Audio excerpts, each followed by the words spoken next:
좀스럽고 용납을 모르는 지배욕을 가진 존재. 복수심에 불타고 피에 굶주린 인종 청소자. 대량 학살을 자행하고 전염병을 퍼뜨리고 과대망상증에 변덕스럽고 심술궂은 난폭자. 도대체 이는 누구일까요? 바로 신입니다. 정확하게 말하면 리처드 도킨스가 말하는 신의 모습입니다. 그는 자신의 저서인 만들어진 신을 통해 신에 대해 비판하면서 종교는 악한 영향을 끼친다고 주장했습니다. 영국의 저명한 진화 생물학자이지만 전투적 무신론자로 더 유명한 리처드 도킨스. 그는 왜 종교가 악이라고 주장하는 걸까요? 바로 종교가 폭력을 부추긴다고 생각하기 때문입니다. 그는 이슬람 근본주의에서 나타나는 자살폭탄 테러나 과거 기독교 국가가 일으킨 십자군 전쟁 등 거룩한 전쟁이라는 이름으로 가해지는 폭력을 지적합니다. 이러한 폭력성은 종교를 믿으면 필연적으로 나타나는 걸까요? 성경에 나타난 예수님은 폭력을 부추기거나 폭력을 행사하는 사람이 아닌 오히려 폭력의 피해자였습니다. 예수님은 복수하는 대신 한쪽 뺨을 맞으면 다른 뺨을 돌려대라고 말씀하셨습니다. 우리는 종교 그 자체가 악을 부추기는지 아니면 종교를 믿는 사람들이 그 종교를 어떻게 믿고 받아들이는지를 구분할 필요가 있습니다. 그러나 도킨스는 그렇게 생각하지 않는 것처럼 보입니다. 나는 메카나 샤르트르, 노트르담 등을 불도저로 밀어버릴 무신론자가 있다고는 믿지 않는다. 도킨스의 발언에 따르면 마치 종교를 떠나 무신론자가 되면 폭력에서 벗어날 수 있다는 말처럼 들립니다. 그러나 이러한 도킨스의 주장과 어긋나는 결과는 이미 존재합니다. 과거 사회주의 국가였던 소련이 그 예인데요. 소련의 지도자였던 레닌은 종교를 제거하는 일이 사회주의 혁명에 있어 중요하다고 생각했습니다.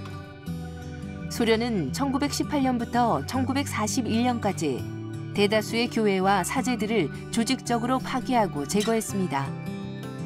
도킨스에 따르면 신을 믿지 않은 사람은 평화를 추구해야 하는데 정작 무신론자였던 레닌은 종교를 제거하기 위해 폭력을 동원했습니다. 이는 도킨스의 주장을 정면으로 반박하는 사례라고 볼 수 있습니다. 도킨스는 종교가 폭력을 부추기는 이유는 종교적 세계관 때문이라고 주장합니다. 특히 이슬람의 자살 공격 테러는 거룩한 전쟁에 참여한 사람은 사회의 낙원에 들어간다는 무슬림의 생각을 지적하며 종교가 폭력의 배후에 있다고 말합니다. 하지만 이 역시 면밀히 살펴볼 필요가 있습니다. 미국의 정치과학자 로버트 페이프는 1980년 이래 발생한 자살폭탄 테러의 동기를 연구했습니다. 페이프가 그의 저서를 통해 밝힌 바에 따르면 자살 테러와 이슬람 근본주의 사이의 연관성은 거의 없다고 결론짓고 있습니다.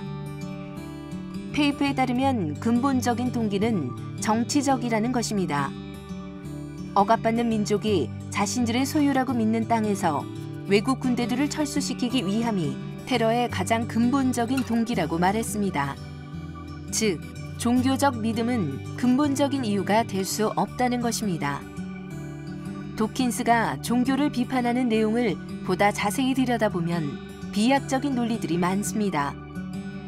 그러나 우리 그리스도인들은 도킨스가 왜 이런 비판을 하는지, 그리고 왜 많은 사람들이 도킨스의 주장에 동의하는지 진지하게 생각해 볼 필요가 있습니다. 그 이유는 이제껏 종교의 이름으로 폭력을 행한 사례가 적지 않았기 때문입니다.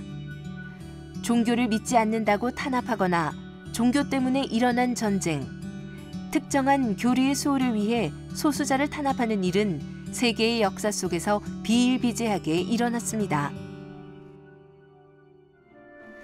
마태복음 22장에는 한 율법사가 예수님에게 가장 중요한 계명이 무엇인지 묻는 장면이 있습니다.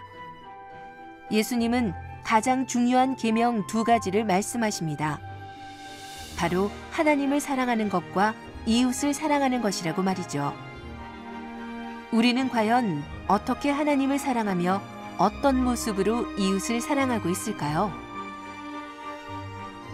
그리스도인인 우리는 신앙을 무기로 누군가를 혐오하거나 차별, 배제하지는 않았는지 돌아볼 필요가 있습니다.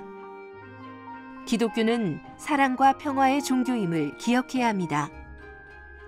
우리가 믿는 기독교가 폭력의 도구가 아닌 사랑과 화평의 도구가 될 때 도킨스와 같은 무신론자들도 종교에 대해 긍정할 수 있는 시대가 올 것입니다.